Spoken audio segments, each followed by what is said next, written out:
As advertised, we have a world-famous producer, director, composer, musician, David Amram. He has a very personal connection to Fukushima, and he wants to play music, and he wants to tell you about that. David, come on out.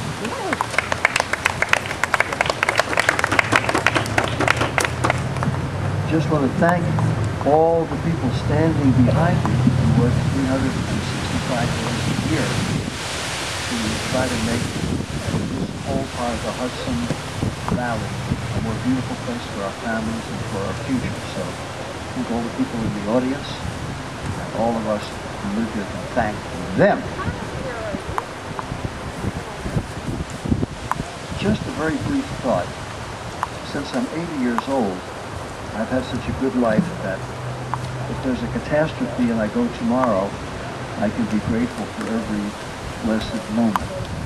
And I've enjoyed living up here so much, and when my kids, who were brought up here in nearby Putnam Valley, decided to move to Brooklyn, I said, how can you go to that big city and leave this paradise? He said, well, Daddy, at least if something happens to that nuclear plant, we'll be safe because we're in Brooklyn, not 12 miles from the plant. But the way things have worked out, they won't be safe.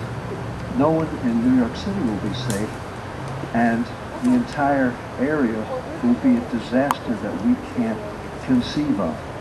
And the tragedy of 9/11 is something that we're still all dealing with.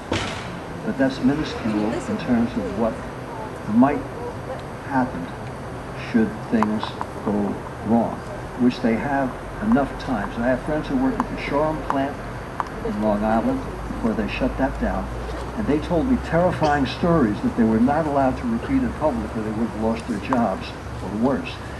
And my hearts go out to my friends whom I have who work at this plant here at Indian Point, because they've worked their whole lives to provide us with a wonderful life with plentiful electricity. But they don't have job security either, because once the meltdown occurs, if it does, then there's no more job to be secure about.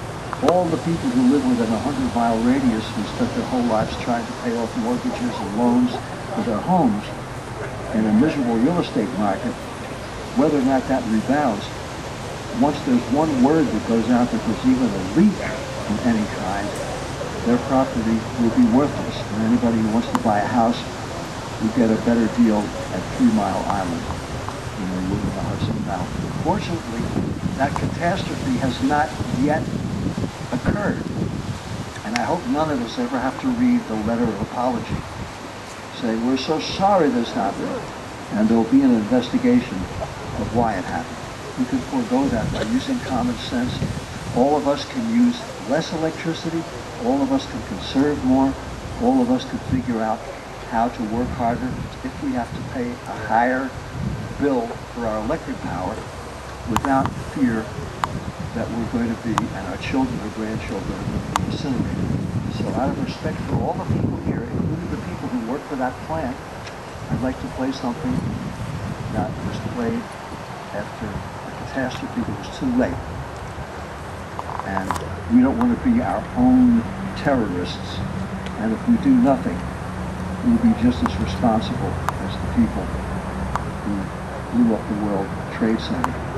Except that we know better, and that's not something we endorse. So for all of you, very brief song to honor all those people and all the people who came out here to exercise our precious First Amendment rights to respectfully challenge what seems to be a disastrous course.